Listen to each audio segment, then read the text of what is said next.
Rob, you want to share your biggest mistake that you see producers make?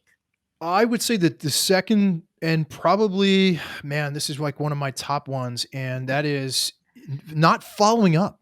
Yeah. If you are not following up, but listen, guys, every single mentor I've ever had in business and in life, and especially in the insurance industry, my mentors have always said to me, Rob, the money is in the follow up. It's in the follow up. Now, you can have a follow up system. You should have a very well defined follow up system that you can incorporate into your cadence, into Yeah. if you have a CRM, right? Yeah. You can actually build your pipeline to match up with your your specific cadence. So whatever it is your follow up next step is, that's something that you should be having more formalized and have an actual game plan and strategy. The last thing you want to be doing is flying by the seat of your pants and not having a game plan every single day when you wake up. You should know exactly how many calls you're making.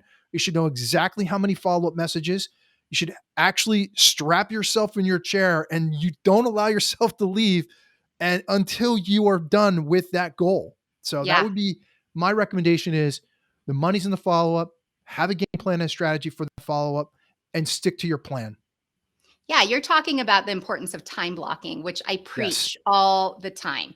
As a sales architect, I could architect all the systems in the world, but if they're not implemented and executed, then they're never going to Worthless. work.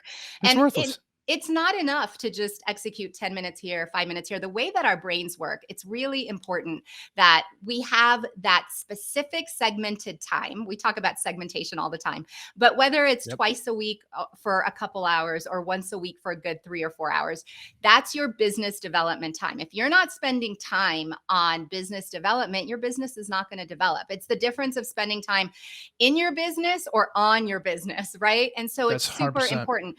A couple things I want to add. I see a lot of producers, agents, financial professionals, and I've seen this my whole life. I think this was my differentiator is that they'll call somebody, they'll get a list or whatever that list is. Maybe it's their book of business and they'll call them. Maybe they'll try once, maybe they'll try twice. But research tells us that the average person, it takes them 7 touches before they respond to you. So if you're just following up once or twice, you might as well not follow up at all. You need to have a strategy for your follow up. That's exactly what Rob creates here for our agents. He creates all the touch points, the cadence, how to follow up to make sure that you're not leaving thousands of dollars on the table, because that's exactly what you're doing when you're not following up.